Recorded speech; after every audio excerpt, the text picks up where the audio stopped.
Hello, welcome pen friends. I'm back with another pen review. Today we're talking about the Kaco Retro in the black. And let me open this up so you can see it better. It's the black. There are 6 colors of these, and this is a Chinese pen with a hooded extra fine nib, and it was sent to me by a viewer. So this is one of 3 pens that I've been meaning to review for a long time. I've actually written with it for over 6 months now, and it's been a really reliable writer. So what I'm going to do is show you the pen, and then I'm going to compare it to some others, although I will admit I only have one other hooded nib pen that I've really written with a lot. So I'm new to hooded pens, so I'll just say that right out front. And then I'll tell you what I like and don't like about the pen, and show you a writing sample. So first of all, this is how it comes with this nice plastic case, and of course the converter was in there and now it's in the pen, but it came with 2 cartridges, and then the pen is in here, and it's nice packaging for a pen that's between $10 and $15 especially. It's got some markings on the back, and even had a date here, 2018 9/03.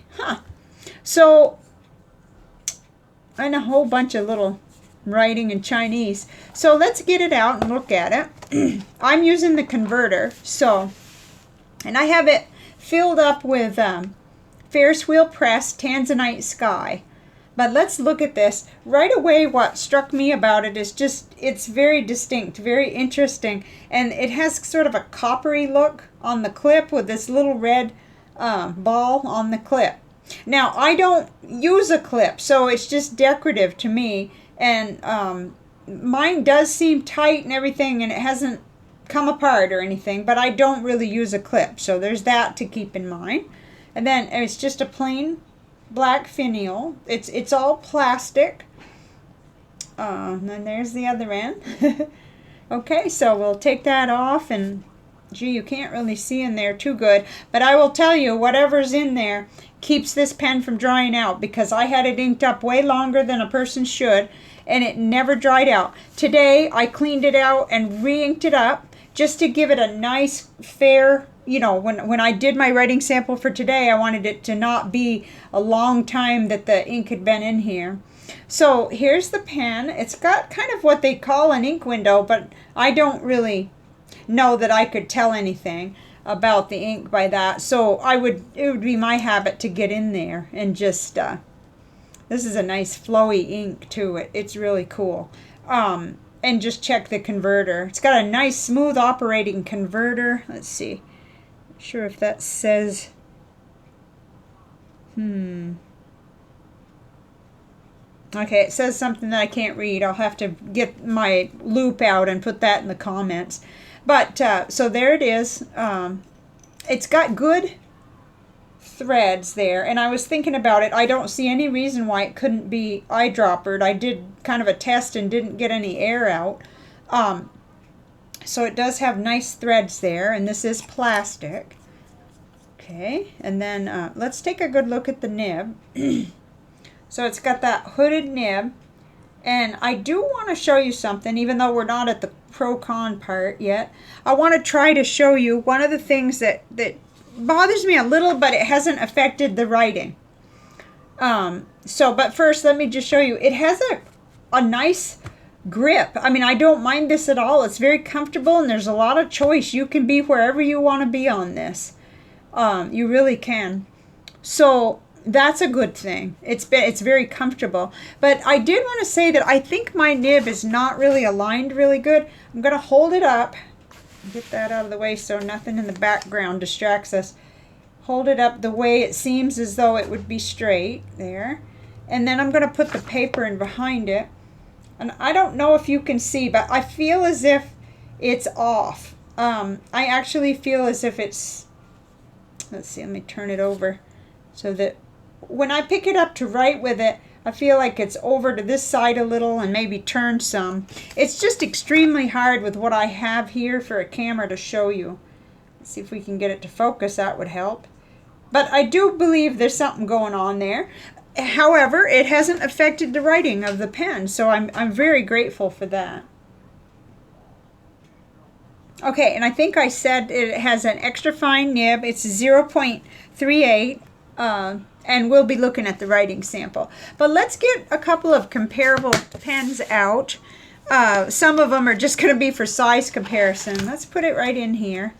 And then this way I could tell you the only pen that I've written enough with that has a hooded nib so that I could compare is the Jinhao Shark pen. So that's given me what experience I do have with the hooded nibs. And this one, you know, it has a little bit of a different appearance in that nib, but I've found these to be super reliable and very smooth as well. So and I would give this better marks for not drying out, and yet I didn't ever really have a problem with the Shark either. So I did want to show you a couple of the metal pens I have that'll be coming up for review later. This one here, I got to read it, Jinhao 911. This is a metal one, and it's got some plastic once you get in there, but it's not really going to be a good comparable to the one we're doing today, to the Retro. But this will be coming up because I haven't explored it yet. And this is another one. This is the Jinhao 301 with a lot of beauty and bling there going on. And it's a metal pen. It's heavier and it's got a smaller section though. So you see, I don't have very many hooded nibs and I'm not that experienced with them. So there could be something going on with me where I'm looking at this more critically that way. Just want to make sure you know. But then just, you know, for comparison that is not a hooded nib is the Kaco Retro, which is another very affordable and nice pen in just about that same price range as the Kaco Retro. And then the Lamy Safari is an old standby, but you really can't compare these because they don't have the same kind of nibs, and this is just here for size and shape and you know, that kind of thing. So you know, with the Shark pen, you're dealing with a pen that costs quite a bit less, and it's got this character, but it may lean toward childish. So if you don't like that, you may like a distinctive look like the Kaco Retro better. But it is somewhat apples to apples because it's got the converter and it's got the hooded nib and it's plastic. You know, you could eyedropper this, although I would say that the threads are much further apart on this, and I haven't done that yet, so I'm not so sure about doing that, but it could happen if you did it right, if you paid attention. Okay, so that's not the best comparison type thing, but I wanted to do this review anyway, because, you know, it's okay to admit I don't really know that much about hooded nibs. So let's move on now, and I'll tell you what I like and don't like about this pen. So we're going to get into our trusty ink journal because I'm still filling up pages. And here we go. I'm going to hold this up so you can see the ink I chose. This is that Ferris Wheel Press Tanzanite Sky. It's very flowy. It's nice and dark. And I thought it really gives a pen a nice, I know how this pen, ink behaves, so it's nice for me to use it in a review. So I wrote all this whole page with the pen, of course, and I'll hold it up further. Oh, I'm working around a tripod, so it's going to be a little difficult, but I did the writing sample, and like I said, it is a cartridge converter. You can use either the converter or the cartridge, or you could eyedropper it. It's got the plastic body with that little bitty ink window that I'm not really sure whether that would matter. It's got the pull-off cap, so I like it for note-taking. I've been using it a lot. It's quick in and out, and it writes so smoothly. I have to fuss a little, but I wear bifocals, and it could be age-related, problems with the nib, because I need to be able to see and get it lined up right, and I'm looking over the top of my glasses. But, I think a lot of us have that. It's available in 6 colors. There's some really cool colors, but I like this. This is quite striking with the copper metal and the little red ball there on the end and the black. It's really, really pretty. It has that nice plastic box and packaging. You could do it as a gift and it would look really nice. So as far as what I like, it's got a smooth nib. It really does. I haven't had to do anything to it. It's very distinctive. It has a unique look among my pens and any that I've seen, really. It's super lightweight, which works for me. It's very reliable. Every time I pick it up, it writes every time. No hesitation, no skipping, no nothing. So that's good. It's got the comfortable grip. I mean, for me, that's very comfortable. And I can be wherever I want to be, you know, on that section. It's nice and smooth. I do like that. Okay. The converters included, which, you know, that's one of my beefs with some of the other more expensive pens. They don't even bother to give you a converter. And it just doesn't dry out, which I guess would be under very reliable. It doesn't, trust me. Oh boy, at least not with this ink. So you know what I'm using. I'm using this a super nice Ferris wheel pressed Tanzanite Sky. Okay, then over on the other side where that maybe I don't like so much.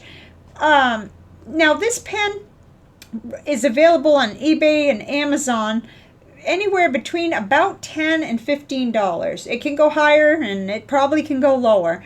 But there are cheaper pens out there. Certainly the Shark pen that I was showing you is cheaper, but not everybody wants a character pen like that. And I used to have another hooded nib pen that didn't have the Shark, and I believe it was a 991, but I did something and I broke that pen, and it just like it is no more. And but it was $1 pen. So, but there are cheaper pens. And then my little glitch where I believe that my nib is off center, and I have no idea how a person could fix that, or whether or not it's really important, because the pen writes and it writes well. But it bugs me. But you guys know sometimes things like that bother me if it's not straight or whatever. And it could be me because I've got the weird vision and I'm having to look up over the top of the bottom of my bifocals, or take them off, take the glasses off. So, but that's not very much going against it. I really like the pen. I do. Would I purchase another one? I would if I had extra money, if I was really, because I admire the orange one too. And the turquoise one, there's, like I said, 6 colors. I'm going to link you to where you can see the colors and all that too. So, let's see. I know there was, what I wanted to do is dig out my little list. I have my criteria, my 5 main criteria. And then, I think I'm missing something. Yeah, I'm missing something. It's called clear. I didn't put that on there, but we'll put that on there because I do want to be comprehensive, and no, it's not clear. Okay, so, but is it reliable? This pen, yes. Affordable? Yes, I think so, $10 to $15. Just because you can get a cheaper pen doesn't make this, too expensive. Smooth? Yes, definitely. And comfortable? It is. Swappable nib? No. Not that I know of, and I wouldn't try it. Available? Yes. I see that when it's both on eBay and Amazon, I consider it good availability. Clear? No. So, I like demonstrators, but it's not a requirement that it be a demonstrator. So, there you have it. It was a super nice gift, and I'm so appreciative of this. And I'm writing with it. That's the thing. I wish it would quit bothering me, this alignment thing where I look at it and I have to really kind of work at how to hold it so that but it could just be the black and everything, and that gold sticks out so little. So it could just be that I'm not a hooded nib person. And that could easily be the issue. But I wanted to mention it just because, it's one of those tiny little irksome things, but it's not going to stop me from writing with this pen. And to be able to have it inked up and ready, and it doesn't dry out, it's fantastic, because it's good to have. Now this, even though this is an extra fine, it writes more like a fine in my opinion. And it, so as far as bleed through, I would look at what I can write on with my other fine nibs, because it just doesn't. Oh, there was one more thing I wanted to show you. it writes reverse, which I just discovered today. And we'll just do it right here. It actually does, and that's a little easier for me to hold because I can see more of the nib. So I'm just going to write right here. And that, my friends, that's what I would call extra fine. Maybe you can even see the difference between what I've written here and here. But that's wicked reverse writing. Good heavens. I have pens where it's just like chalk on the, fingernails on the chalkboard when you try to do that. But it's smooth, and it would probably go ahead and write like in my log and jotter. I mean, that's just amazing. Do I have one right here? I usually do. I think I've put that in my purse. Darn. We could try it out. Actually, we can.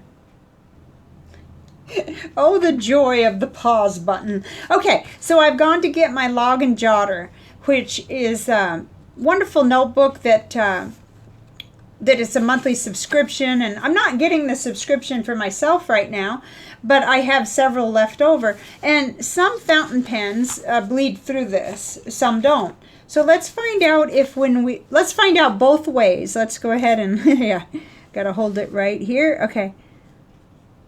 Whoops.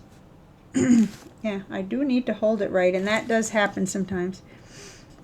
Kaco Retro. EF. Oh, I think I'm seeing a little feathering. We'll turn it over in a minute and see. But what I wanted to do was write this way, and then do the reverse writing and see if there's a difference on the back. Retro. Because I'm always looking for fountain pens that'll write in this little notebook. I love these. And I kind of miss them too, actually. Hopefully I'm holding that right. Let's see. Let's try that again. Yeah. Okay. All right. So we've done some scratching in there. Let's just turn that over and see. Okay, so there's much less bleed through where it's reverse writing. There's a little bit here. That would be acceptable, but it still bothers me a little. But down here where I did the reverse, that improves it. So that's interesting. That's very interesting. I thought I'd just try that. Okay, so what do you think of this? Do you have one? Do you like it? I mean, it's quite interesting, I think. It's just so pretty. Very unique among anything I've seen. And then it has that smooth nib. So, and the ability to not dry out, to stay reliable like that. And cool packaging. I mean, if you wanted to give one as a gift, it's just perfect. It's, it comes with a converter here and the cartridges. I don't know about those because anytime there's a converter, I go for that. I don't go for the cartridges. I mean, I could, but I just don't. Not very often. My Lamis are the only pens I really use cartridges in, just for convenience on travel or something like that. So that's my review, and I do have an overall very favorable opinion of the pen, even with that little minor thing about how I don't feel like the nib is exactly lined up, symmetrical or whatever. It's not a really big, huge deal.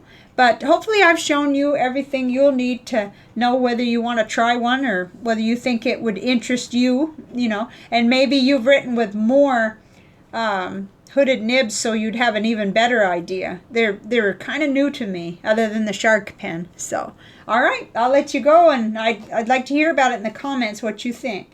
Bye for now.